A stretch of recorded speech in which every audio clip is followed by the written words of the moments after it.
Siguiendo con nuestra estructura de clases, vamos a dar una charla sobre todo lo que sea grupos societarios y agrupamiento. El tema es muy extenso, vamos a tratar de desarrollarlo lo más simple posible y es muy probable que tenga que subirlo en dos partes. Eso va a quedar explicitado en el campus, así que ustedes lo van a poder ver, así como todos los trabajos prácticos y todo lo que nosotros venimos trabajando, de forma tal de llegar lo más cerca a ustedes y tener la mayor cantidad de interacción. Bueno, empezamos con el PowerPoint.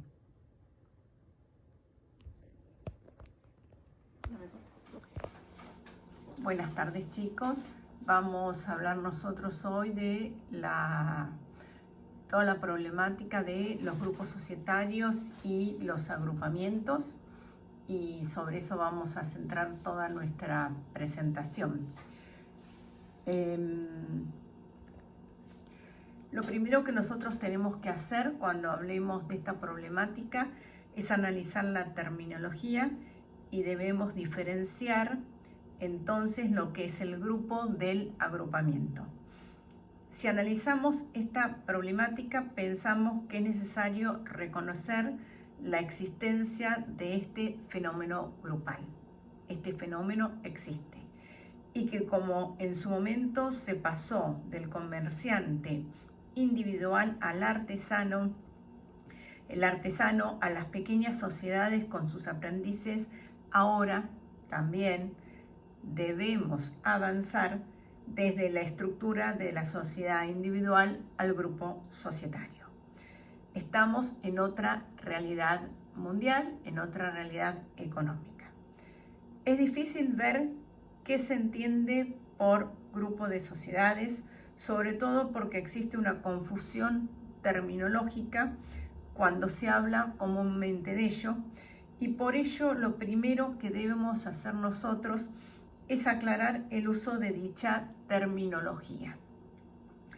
Se habla de grupo cuando hay una concentración de empresas o una mera pluralidad de empresas que se unen, pero para que nosotros podamos hablar de grupo, lo que tenemos que tener y no puede faltar es esta noción de control, esta noción de dirección unificada, de subordinación.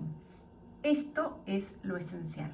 Reitero, el control es lo esencial para que nosotros podamos hablar de grupos societarios. En el sentido que indica el artículo 33 de la Ley de Sociedades, si nosotros no entendemos este control en el sentido de este artículo, no podríamos hablar de grupos societarios. Sin perjuicio de que hay control, este control no tiene que afectar la independencia jurídica de las sociedades agrupadas, pero las someten de alguna manera a lo que doctrinariamente se conoce como dirección unificada. Es decir, que hay un poder centralizado que se utiliza efectivamente al tomar decisiones que controla a las demás sociedades. Si bien cada una de las sociedades mantiene su autonomía desde el punto de vista conceptual, en la práctica esta autonomía se pierde frente a las decisiones del grupo. Es decir, que aparentemente existe esa autonomía, pero esta autonomía se pierde frente a estas decisiones del grupo. Esta dirección unificada es lo que se denomina control. Este se ejerce desde el punto de vista interno, votando mayoritariamente en las asambleas de accionistas, tal como ya lo vimos cuando hablamos de control, o desde el punto de vista externo, imponiendo coercitivamente su voluntad, aprovechándose de un vínculo exterior.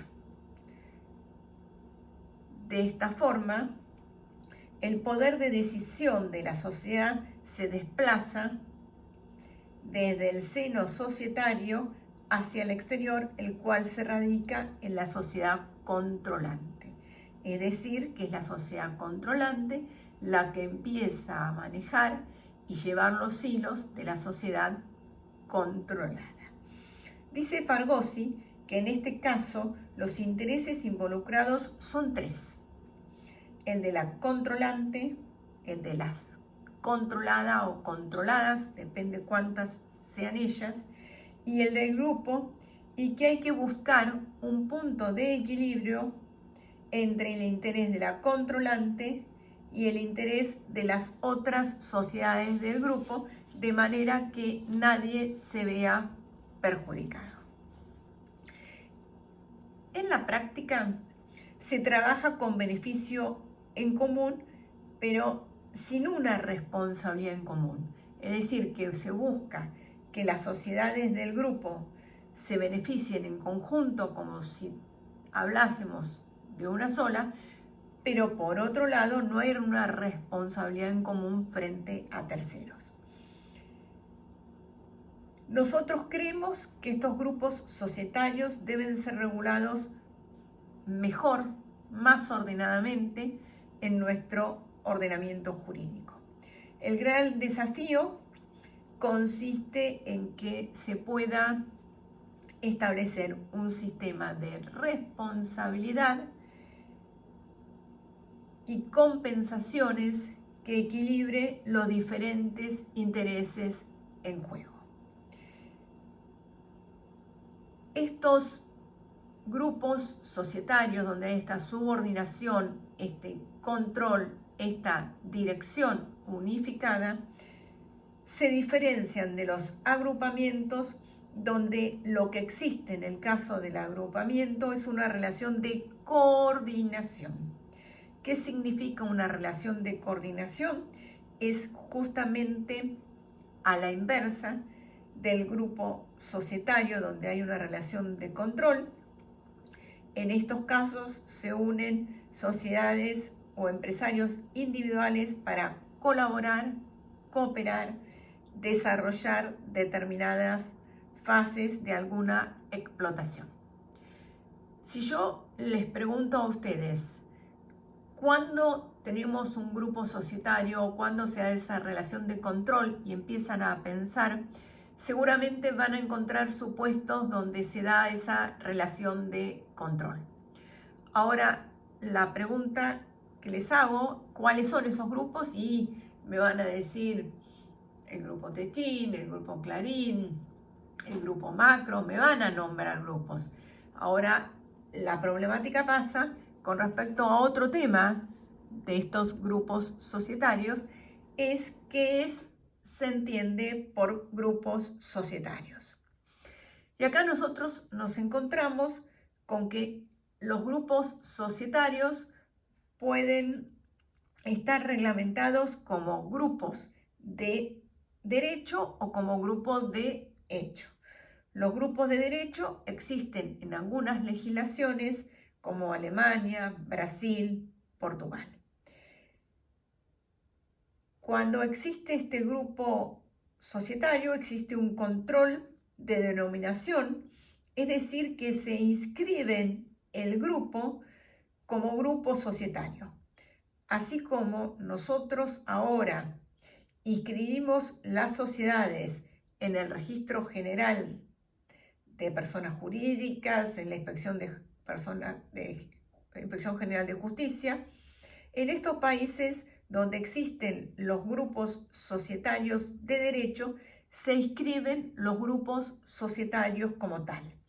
Al inscribirse, se obtiene una ventaja, que es que se publica qué sociedades integran el grupo y le permite a los acreedores, a los proveedores, a los accionistas externos saber o conocer cuando van a trabajar, a contratar con una sociedad de un determinado grupo y por ende, en base a eso, poder tomar sus decisiones sabiendo que en el fondo esa sociedad va a estar controlada por las sociedades del grupo y que podrían darse supuestos donde esa sociedad se vea perjudicada por alguna decisión que beneficie al grupo en su integridad.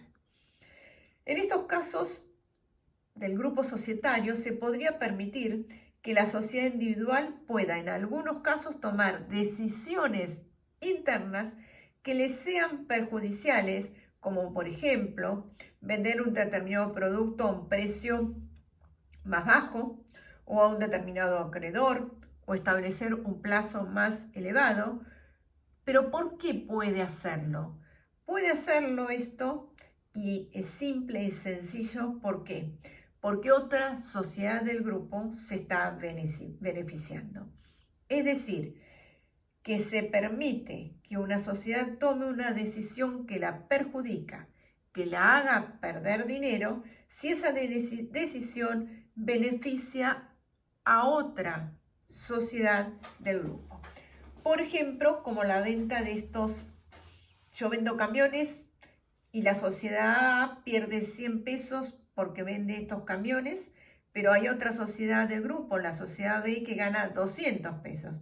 Bueno, en ese caso, la sociedad podría llegar a vender los camiones porque habría otra sociedad del grupo que se estaría beneficiando.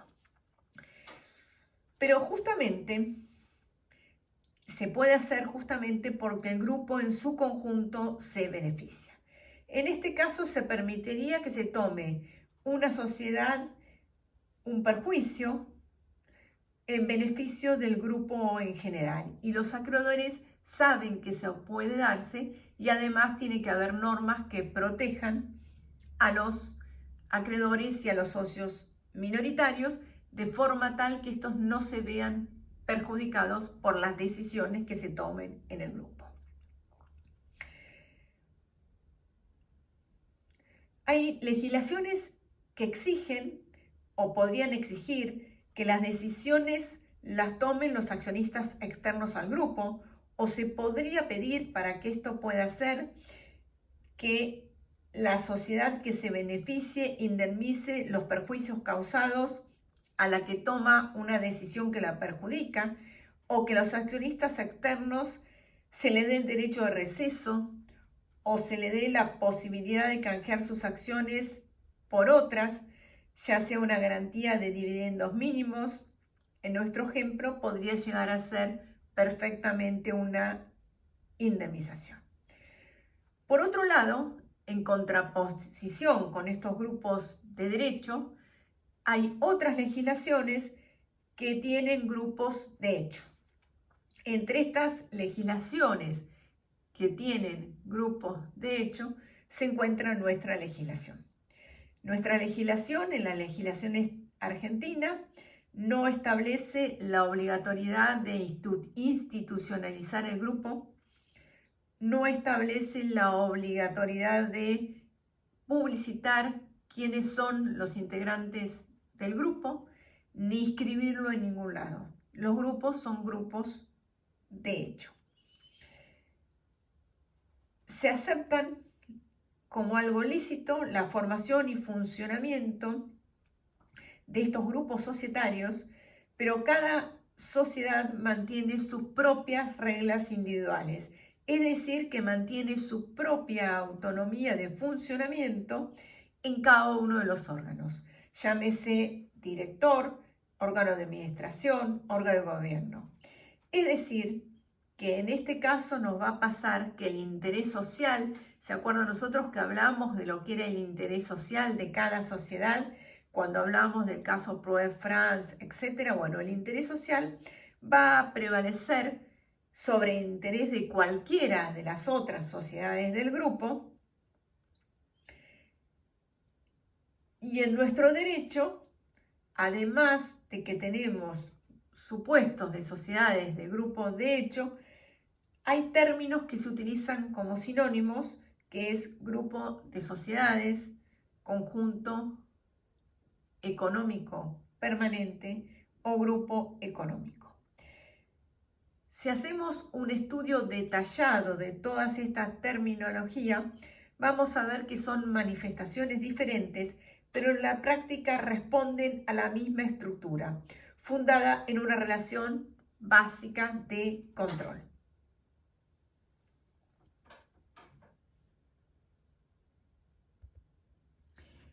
¿Existe el interés grupal?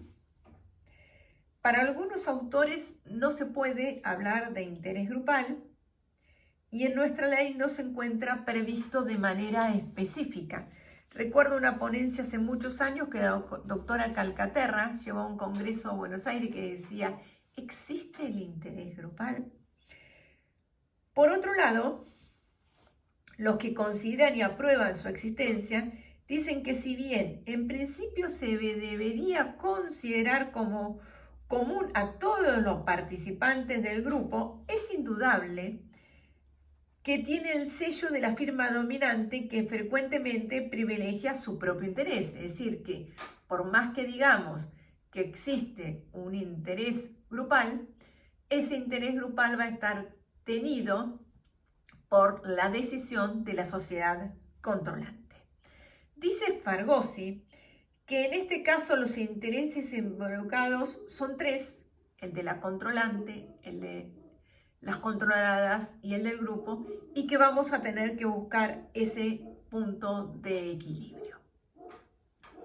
¿Cómo podrían ser en la práctica situaciones de grupos societarios para que entendamos cómo pueden funcionar? Fíjense que hasta ahora vimos que eran los grupos societarios con esa relación de control.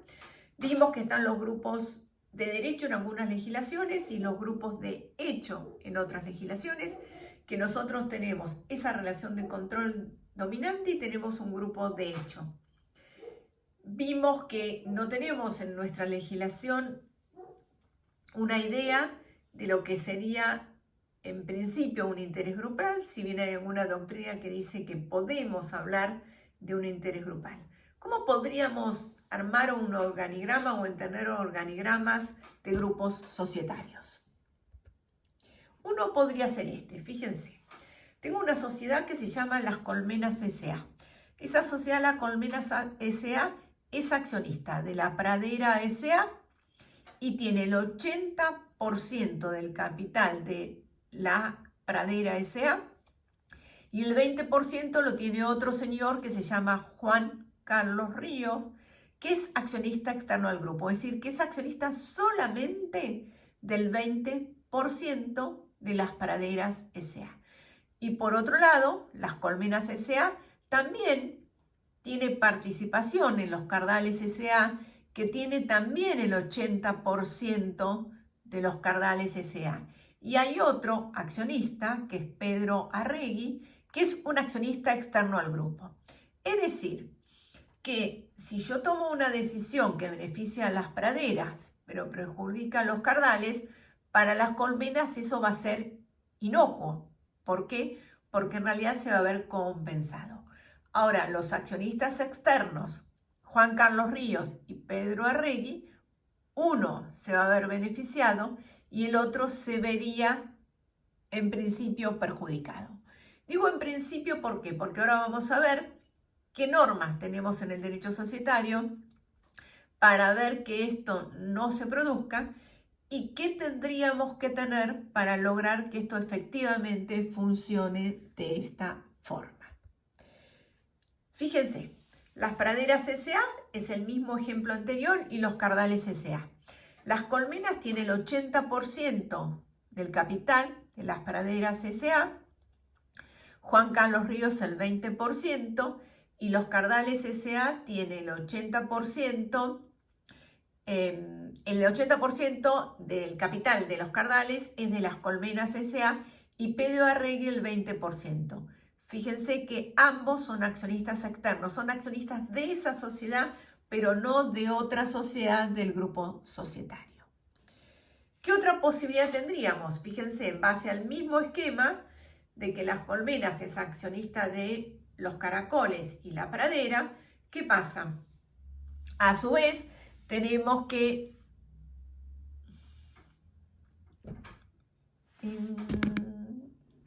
bueno, ¿qué otro esquema tenemos? Fíjense, tenemos Las Colmenas S.A., que es accionista de La Pradera S.A. y de La Placeta S.A. A su vez, ¿qué tenemos? Tenemos que La Pradera S.A. es accionista de Los Pensamientos S.A. y de los Caracoles S.A.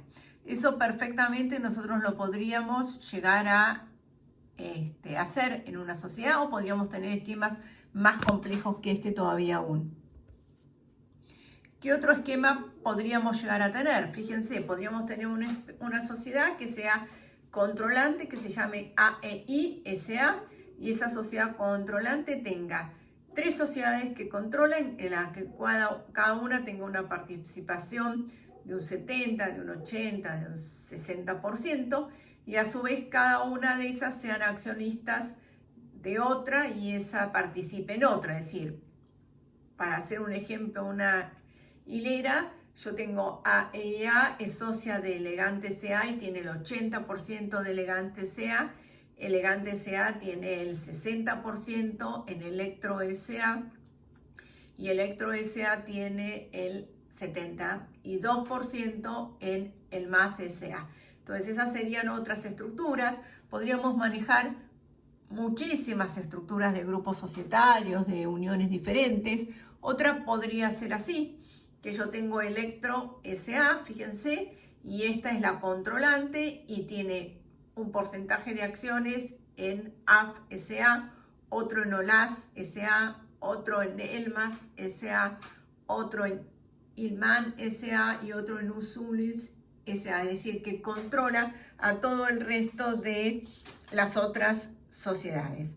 También esto podríamos tenerlo, decir que hay muchísimas alternativas, y también podríamos ser que sociedades que sean familias que controlan todo un conjunto de sociedades con la misma participación, es decir, la familia A tiene en 4 sociedades el 60%, la B tiene en 4 sociedades el 20%, las mismas 4, la C tiene las mismas 4 el 10%, y hay otra familia, la D, que tenga las mismas 4 sociedades el 10%, y también podría ser un supuesto de control societario. ¿Cómo está regulado los grupos societarios en el derecho argentino? En nuestro derecho argentino, fíjense, como ya dijimos, se habla de grupo de sociedades, de grupo económico permanente, de grupo económico, de grupo societario, como si fuesen términos sinónimos, y así vamos a hablar nosotros como si fuesen términos sinónimos.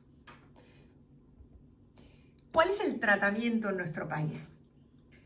Como ya dijimos, ¿se acuerdan? Nosotros no tenemos un grupo de derecho como el derecho alemán o el derecho francés, el derecho brasilero, sino que tenemos grupos en nuestro país, tenemos normas diseminadas que hablan de la problemática del derecho societario y del derecho grupal, y las tenemos diseminadas en el derecho fiscal, normas de ganancia, en el derecho laboral, en derecho de defensa de la competencia, en las normas de derecho societario y en las normas de derecho concursal. ¿Cuáles son las normas de derecho societario que hablan de, en la ley de sociedades, de los grupos societarios?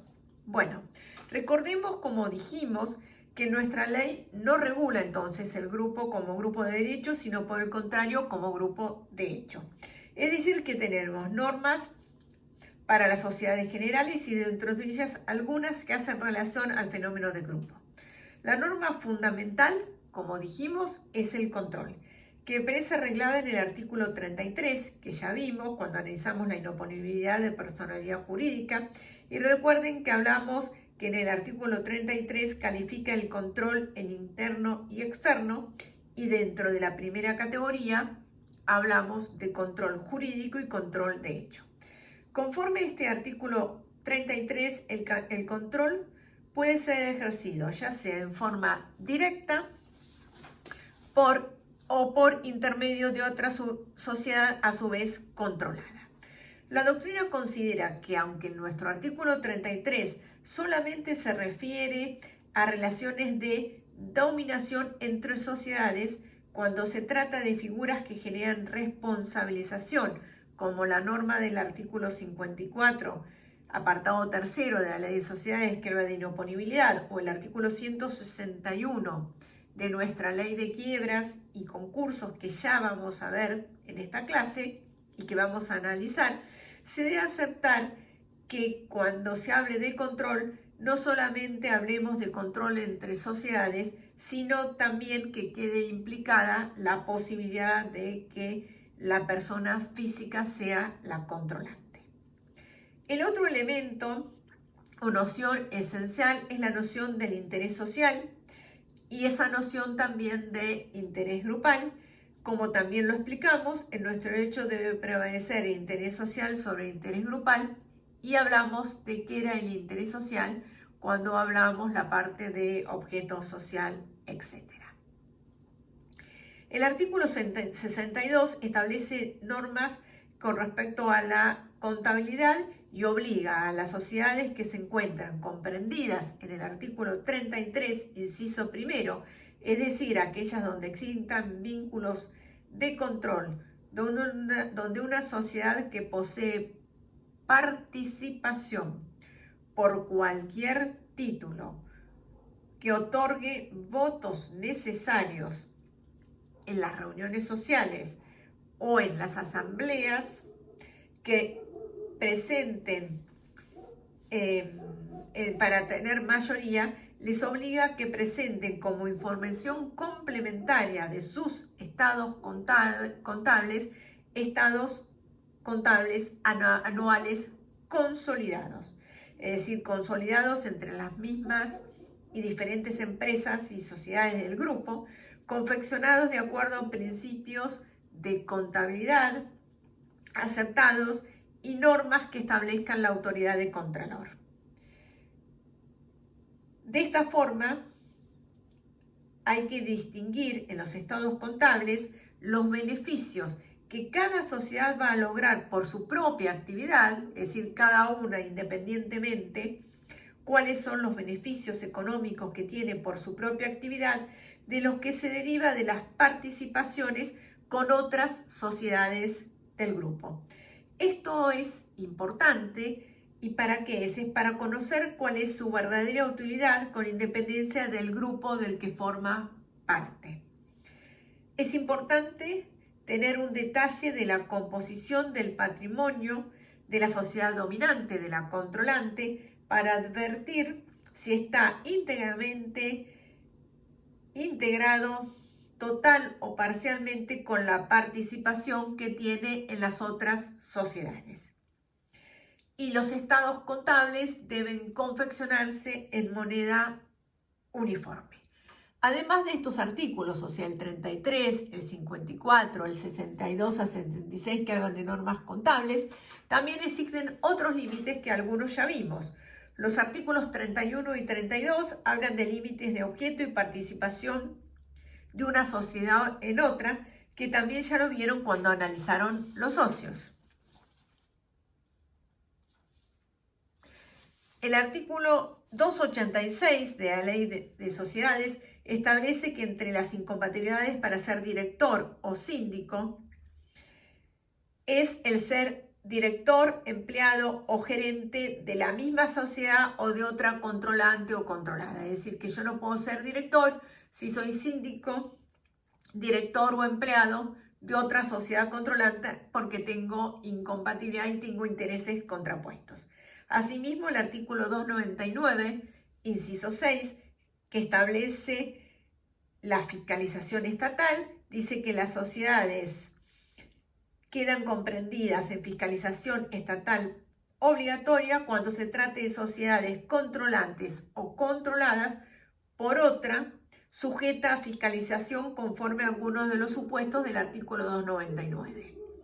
También el artículo 274, cuando habla de responsabilidad de los administradores, dice que los directores van a responder ilimitada y solidariamente hacia la sociedad, los accionistas y los terceros por el mal desempeño de su cargo, según el criterio del artículo 59, y tienen que responder protegiendo a su propia sociedad y protegiendo el interés de esta sociedad y no el interés del grupo, o sea, el interés de la sociedad de lo que ellos son directores. Este no es entonces el de los directores un tema menor porque si actúan contrariando estas normas pueden ser pasibles de acciones de responsabilidad, y si la sociedad integra un grupo, podría darse el supuesto donde el director estaría en una situación donde debería tomar una decisión en perjuicio de la sociedad que administra y en beneficio del grupo, y esto no está permitido en nuestra ley. En nuestra ley, el director que toma una decisión en perjuicio de la sociedad que administra en beneficio del grupo va a ser responsabilizado conforme el 274. Para que esto no surja, el director tendría que buscar una compensación del grupo por ese perjuicio que podría llegar a tener. Otra norma que tenemos dentro de nuestra ley de sociedades es el artículo 251, que nos habla de impugnación de decisiones asamblearias y dice que toda resolución de la asamblea adoptada en violación de la ley, el estatuto o el reglamento puede ser impugnada de nulidad por los accionistas que no hubieran votado favorablemente. Y acá también se da el tema que si se vota en contra del interés de la sociedad, puede ser impugnada la asamblea. El artículo 248 también menciona supuestos de responsabilidad y dice que el accionista o su representante que en una operación determinada tenga por cuenta propia o ajena un interés contrario al de la sociedad, tiene la obligación de abstenerse de votar. Y el 272 establece el mismo criterio con respecto a los directores y dice que el directorio que tuviera un interés contrario debe abstenerse de votar y hacerlo saber a la sociedad, y no puede votar si tiene por ende un interés contrario. Fíjense que todas estas normas van entrelazando, entramando un conjunto de directivas donde obligan a socios, directores y administradores a votar, a tomar decisiones, siempre protegiendo el interés de la sociedad individual y no el interés grupal. Y si toman alguna decisión que proteja el interés grupal, la sociedad individual debería verse compensada, o sea, no podría tener en forma directa un perjuicio. Hasta acá tenemos entonces con la ley de sociedades. Fíjense entonces que la ley de sociedades habla de los temas del grupo societario en el artículo 33, en el 54, en el 62 y siguientes de la ley de sociedades, en los artículos 31, 32, 286, 299, 274, 251, 248, 272. Es decir, que los tenemos todos diseminados dentro de nuestra ley, pero ponen una valla a esa actuación de la sociedad controlante en perjuicio de la controlada, y nunca esa sociedad controlante puede actuar en perjuicio de la controlada. Fíjense que el artículo 54 también es un artículo esencial, justamente el de la inoponibilidad de la personalidad jurídica y la responsabilidad de imputación de esa sociedad controlante que utilice la sociedad como pantalla para beneficiarse. El principio rector, entonces, en la ley de concursos y quiebras es el artículo 172. Este principio dice que cuando dos o más personas forman grupos económicos aún manifestados por relaciones de control, pero sin las características previstas en el 161, que ya vamos a ver qué es, la quiebra de cada una de ellas no se extiende a las restantes. Este principio nos está diciendo que el grupo no es malo en sí mismo, que no se aplica de manera automática la responsabilidad grupal. Esto que ahora surge claro de la ley de concursos no fue pacífico en un primer momento. En un primer momento había cierta doctrina que insinuaba que el mero hecho de participar en un grupo importaba la extensión de todo el pasivo.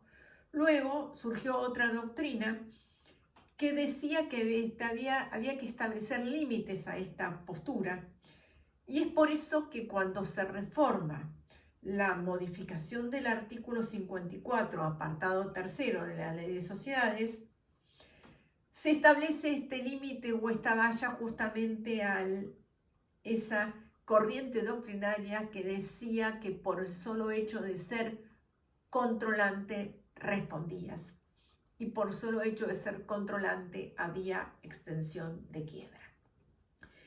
Esta valla se pone estableciendo pautas de responsabilización y de imputación, siguiendo pautas y normas como del abuso de derecho, incorpora el concepto de buena fe, el orden público, la consecución de fines extrasocietarios, y además tiene en cuenta la posibilidad de un amplio espectro de situaciones, y trata de poner, como dice Palmero, la mayor cantidad de situaciones que Otaegui dice: si actuaste torpemente, entonces la controlante va a responder por la deuda de la controlada. Por ello, la reforma de la 22.903, en este apartado tercero del artículo 54, terminó poniendo un coto a esta problemática de la responsabilidad grupal, haciendo hincapié que para que exista responsabilidad no es necesario o no es suficiente ser parte de un grupo o controlar, sino tiene que haber desvío del control. Lo mismo es lo que dice el artículo 172, porque dice que la quiebra de una de ellas no se extiende a las restantes, salvo en los supuestos del 161, y vamos a ver que el 161 lo que hace es extender la quiebra cuando justamente hay desvío del interés social, desvío de ese control, vamos a ver cuáles son los supuestos, y cuando hay confusión patrimonial inescindible. ¿Qué nos dice en síntesis la ley de quiebras? En síntesis, la ley de quiebras nos dice que el grupo no es malo en sí mismo y que el control tampoco es malo en sí mismo. Y porque haya supuestos de control, no va a haber supuestos de extensión de quiebra ni de responsabilidad. Establece que en la circunstancia de que dos o más personas formen grupos económicos, aun cuando surjan relaciones de control o de subordinación, si no se dan las características previstas en el artículo 161, que ya vamos a ver que son de la ley de quiebras, no es posible extender la quiebra de una de ellas a las restantes. En síntesis, nos dice que el grupo es legítimo en sí mismo, que el control es legítimo en sí mismo. Esto van a ver que nos lo dijo la ley societaria, nos lo dice la ley concursal y nos lo dice la ley laboral. ¿Cuándo va a haber la sanción?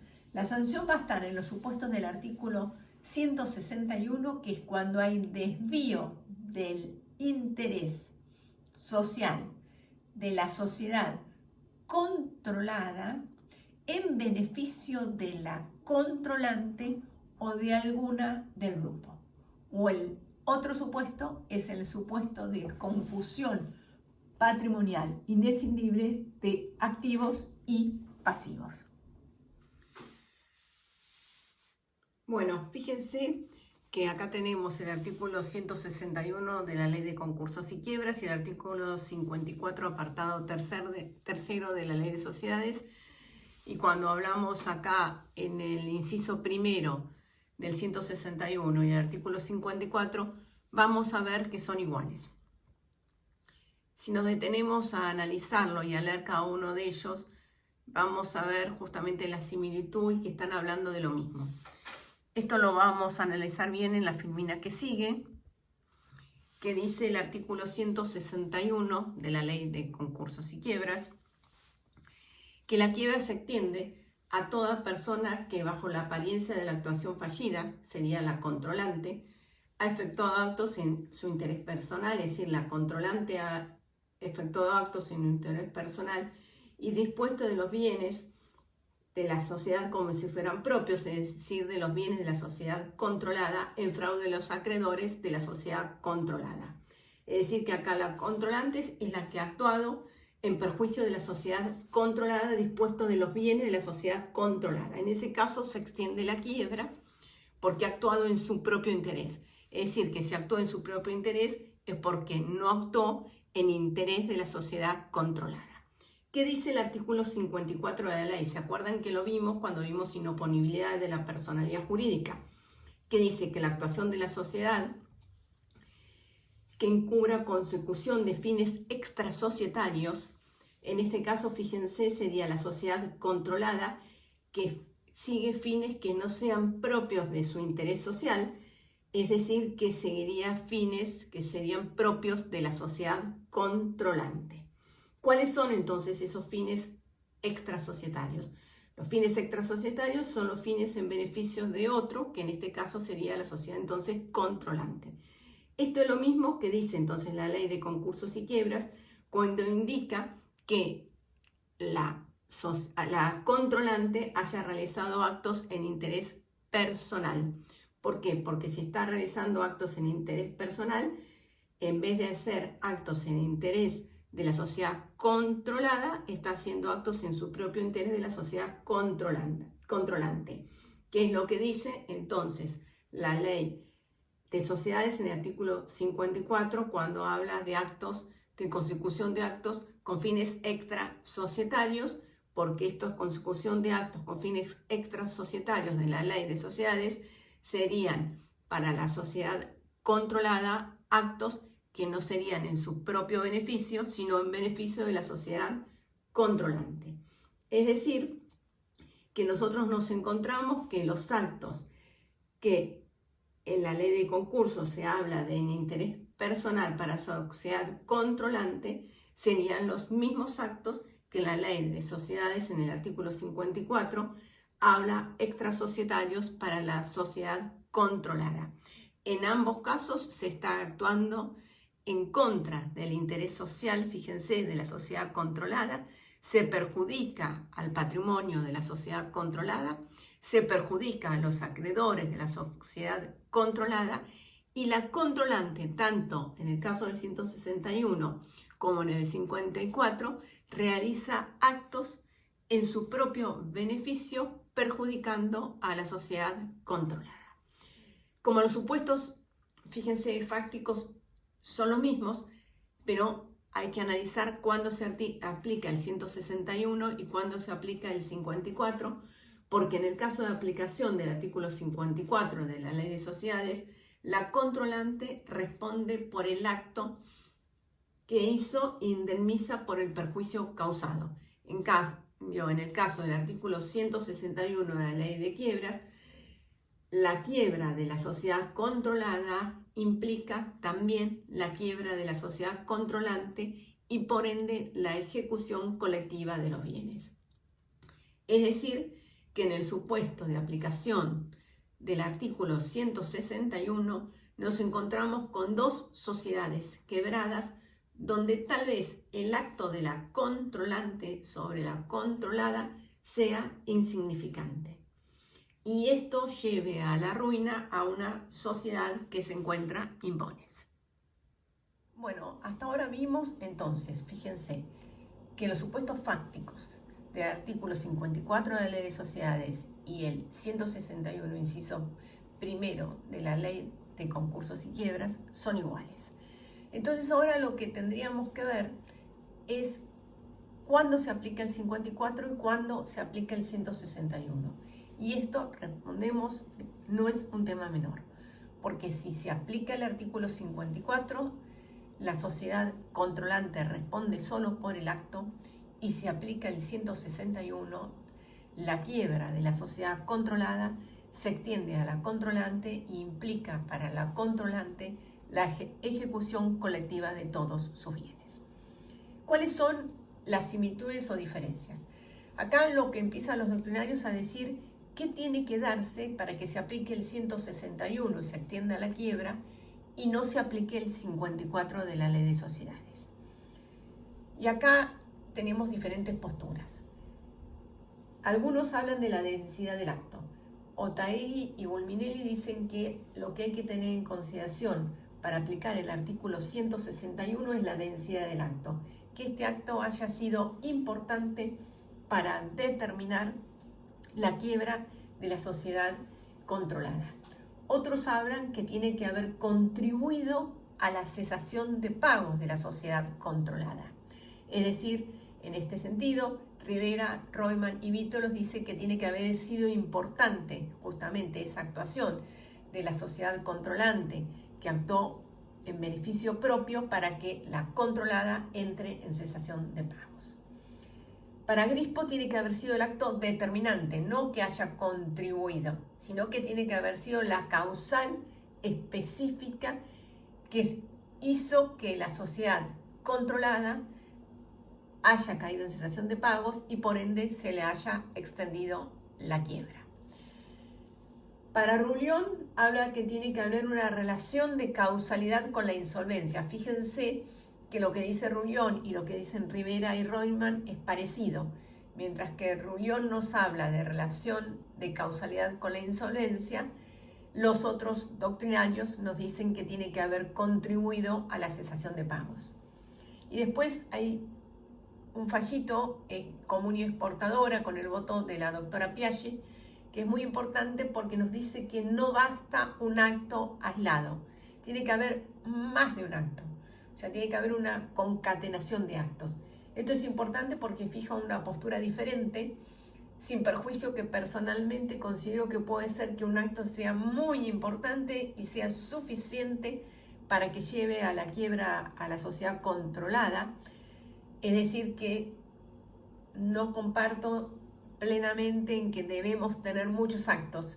Sí está claro que establecer cuándo se aplica el artículo 54 o cuándo el 161 es una cuestión de hecho, y es una cuestión de hecho que el juez va a establecer ante un supuesto determinado cuál de los dos artículos se aplica y por ende si se va a aplicar el artículo 54 y la sociedad controlante va a indemnizar los perjuicios causados, o se aplicará el artículo 161 y como consecuencia de ello la sociedad controlante también se le va a extender la quiebra de la sociedad controlada.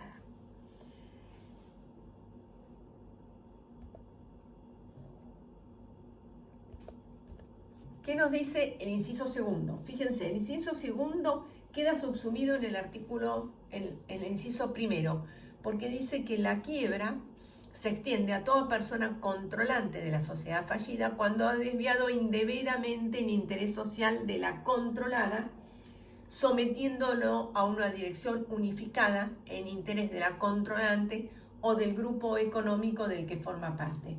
Y esto, fíjense que lo que nosotros veníamos diciendo, que es lo que dice el inciso primero, que dice a toda persona que bajo la apariencia de la actuación de la fallida ha ejecutado actos en interés personal, es decir, ha desviado el interés social de la sociedad controlada, beneficiándose la controlante.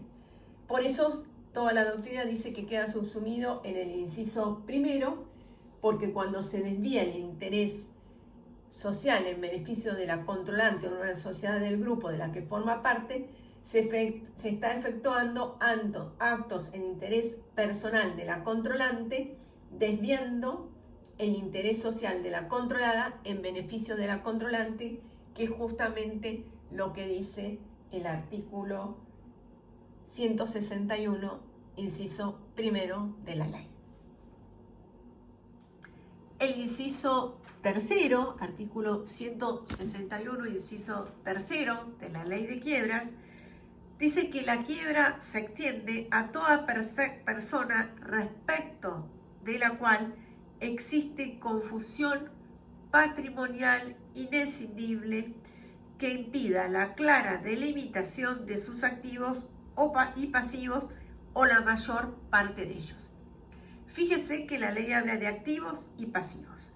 Esta situación se da cuando dentro de las sociedades del mismo grupo comienzan a realizar pagos a acreedores de una sociedad con bienes de otra.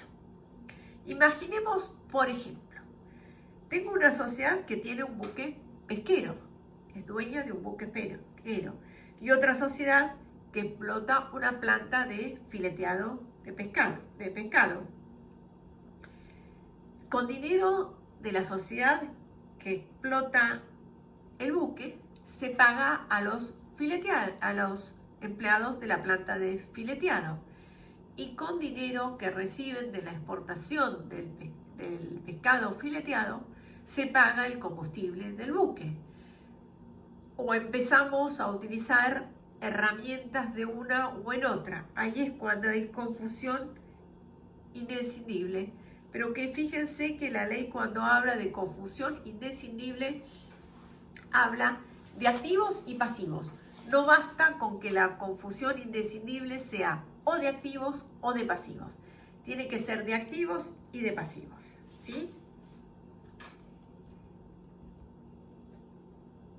Hay un fallo muy interesante que es de la Cámara Nacional de Apelaciones en lo Comercial de la Sala D, es Sanatorio Humboldt, donde realmente se extiende la quiebra por un supuesto de confusión de activos y pasivos, con voto del doctor Alberti, que propongo que lo lean en su integridad.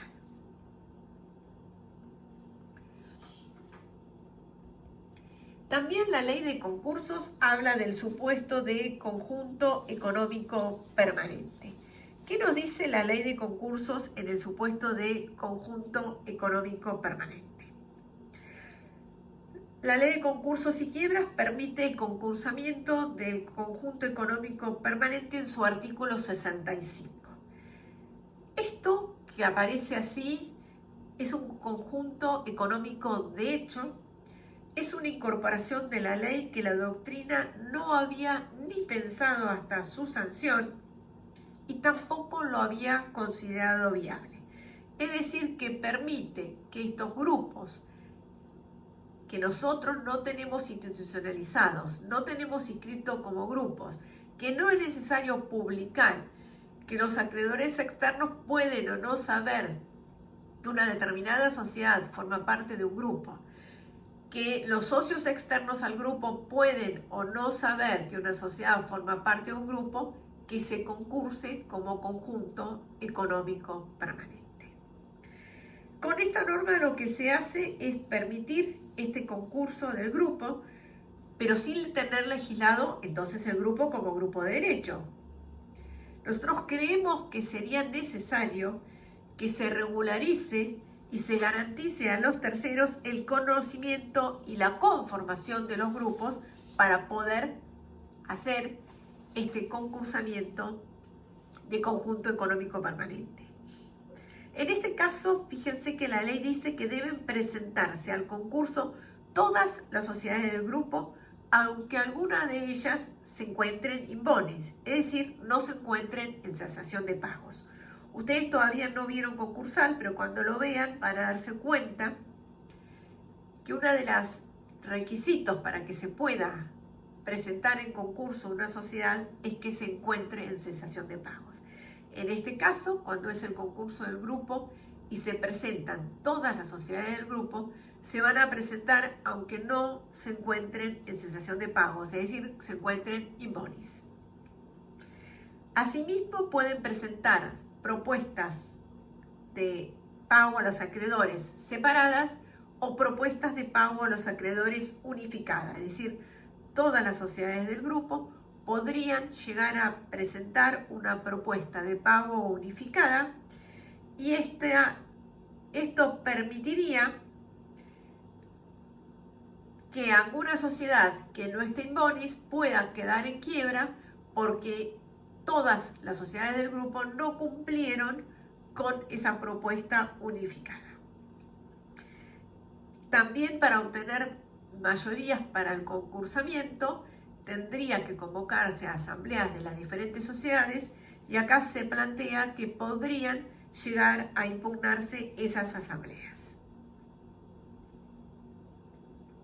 Nosotros nos encontraríamos entonces con estos concursos de conjunto económico permanente, que sociedades que no están en cesación de pagos se concursen y que haya accionistas o acreedores externos o acreedores de una sola sociedad que se vean perjudicados, como así usuarios o consumidores que se vean perjudicados por este concurso de conjunto económico permanente o estos grupos de hecho.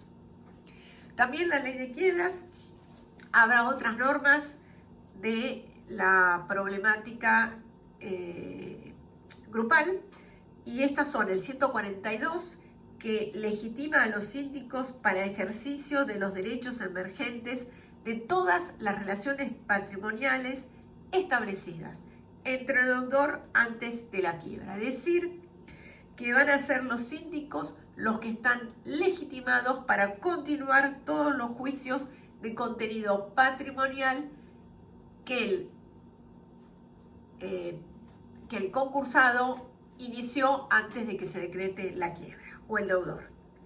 El 173 establece la indemnización de los representantes, administradores, mandatarios o gestores de los negocios que hayan realizado perjudicando dolosamente al fallido. Es decir, que deben indemnizarlos, pero deben indemnizarlos si actuaron con dolo. El factor de atribución en el 173 es dolo. Los administradores que actuaron con dolo perjudicando al fallido deben indemnizar. Y el 175 establece las acciones de responsabilidad para administradores, síndicos y liquidadores que corresponde seguir al síndico, pero estas acciones van a continuar con las acciones societarias. Y este no es un tema menor, porque las acciones societarias, el factor de atribución no es el dolo, sino el factor de atribución es la culpa. Recuerden que lo vimos en el artículo 59, que cuando hablamos de la responsabilidad de los administradores, dicen que van a responder los administradores que no obren con la diligencia de un buen hombre de negocios, ¿sí? Entonces, esa responsabilidad la van a tener. Entonces, fíjense que en la ley concursal nosotros tenemos la norma del artículo 161 que establece cuáles los supuestos que se van a extender la quiebra. Tenemos la norma del artículo 175, la del 142, la del 173 de la ley concursal. Tenemos que nos establecen específicamente cuáles son las normas que regulan la problemática concursal, y la norma madre, que es la del 172 de la ley de concurso, que establece que la quiebra de la sociedad controlada no se extiende a la controlante por el solo hecho de ser controlante. Acá tenemos los artículos de la ley de concurso 173, 175 y el 142 de la ley de concursos. Bueno, también dijimos, ¿se acuerdan que estaba regulado en la ley laboral? ¿Cómo lo regula la ley laboral? La ley laboral habla de conjunto económico permanente y aparece establecido en el artículo 31. Y la ley habla de empresas y confunde conceptos de empresa con el de persona. Da idea de que quedan comprendidas empresas de alguna manera que están relacionadas entre sí. Habla de dirección, administración y control, términos que hacen referencia a las situaciones de control de derecho societario y a las situaciones de control de derecho concursal. Y si bien no aclara qué tipo de control está comprendido, si seguimos la ley de sociedades deberíamos pensar que queda comprendido el control interno y el control externo, y se establece una responsabilidad solidaria y subsidiaria sin ningún límite cuando hay una supuesta conducta antijurídica, y esa responsabilidad se extiende a toda la deuda previsional y a las deudas con respecto a los trabajadores.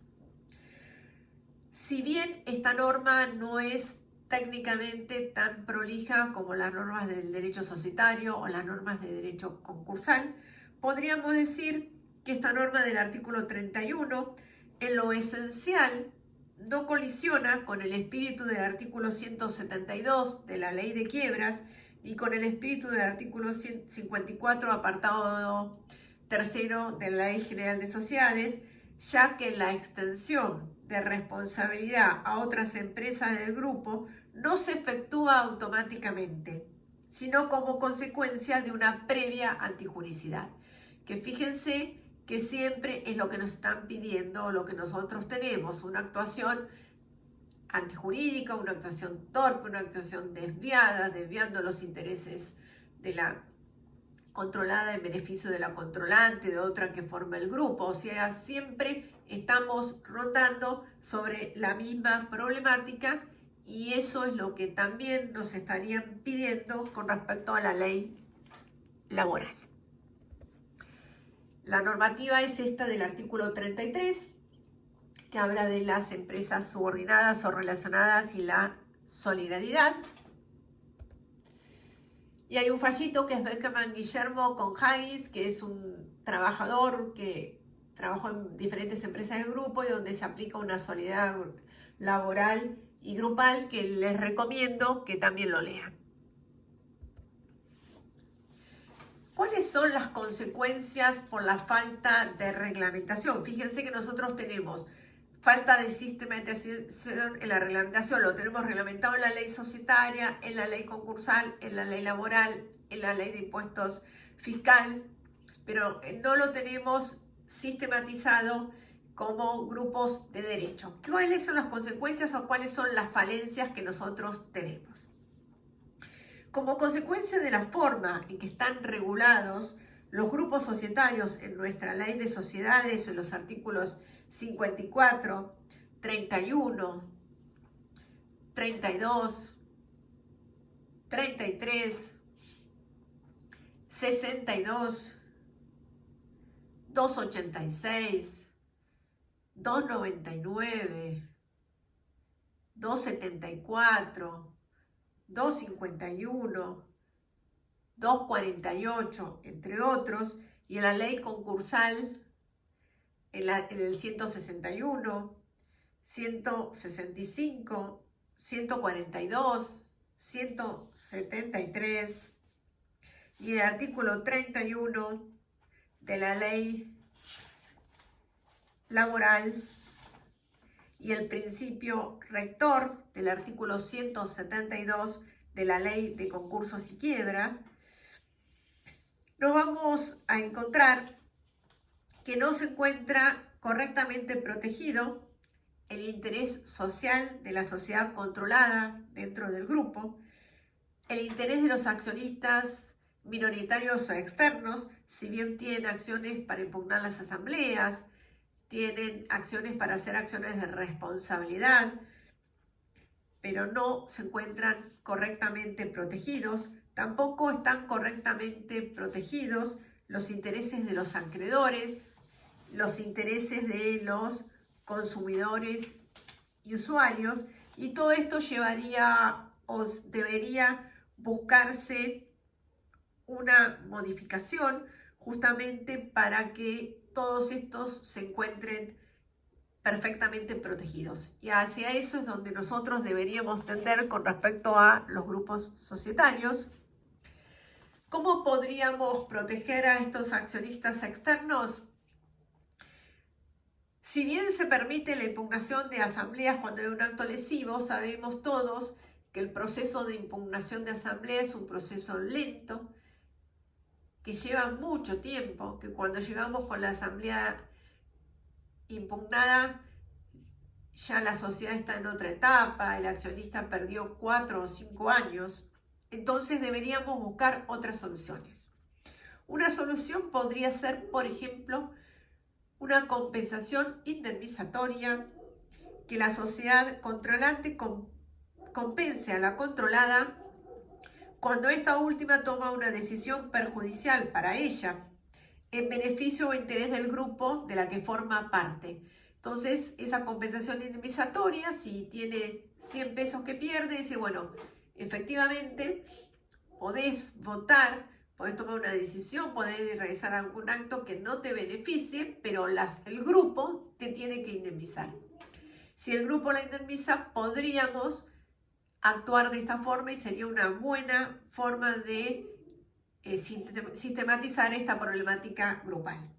También se podría plantear supuestos de permitir la separación de la minoría disconforme con supuestos de opción de venta, es decir, establecer en los contratos cláusulas de compra de las acciones de los accionistas minoritarios por parte de la sociedad o de los restantes socios en caso que un socio externo al grupo quiera retirarse, o, por qué no, permitir el famoso derecho de receso cuando un acreedor externo al grupo, un accionista externo al grupo quiere retirarse, como específicamente lo permite el derecho italiano y como bien dicen los italianos, que dejamos que los accionistas saquen los pies del plato.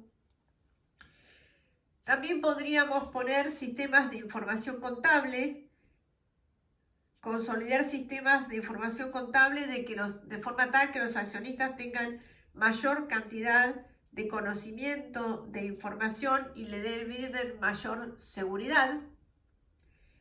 Responsabilización de las sociedades agrupadas y exteriorización del grupo. Creemos que los acreedores, los consumidores y los accionistas externos deben saber cuando contratan con una sociedad que forma parte de un determinado grupo, aunque podríamos llegar a no regularlo como lo hace el derecho alemán y el brasilero, pero por lo menos que exista una obligatoriedad de conocer cuáles son las sociedades que integran el grupo, porque entonces como accionista voy a saber si voy a no comprar acciones, voy a venderle o no, porque voy a tener idea de quiénes son aquellos que controlan. Bueno, por ahora llegamos hasta acá, nos falta terminar la problemática de grupos, pero hasta acá fíjense que nosotros vimos que los grupos estaban en nuestra ley, los grupos estaban los grupos de hecho y los grupos de derecho, que nuestra ley tiene un grupo de hecho que está regulado no de manera sistemática, que lo tenemos regulado en algunas normas del derecho societario, en algunas normas del derecho concursal, en normas del derecho laboral, lo tenemos regulado en la ley de ganancias, que la norma base es que el control en sí mismo no es malo, la norma base es que por formar parte de un grupo, la sociedad controlante no va a responder por las deudas de las controladas, ni la quiebra de las sociedades controladas se va a extender a la controlante, salvo que se den los supuestos que la ley concursal establece, que la ley societaria establece para responsabilizar y los supuestos que la ley laboral establece para responsabilizar o que la ley concursal establece para extender la quiebra. Que los grupos en esta desorden que tenemos o en esta forma en que están regulados les falta mucho y que hay falta proteger especialmente a los accionistas externos al grupo, a los acreedores externos al grupo y que hay que buscar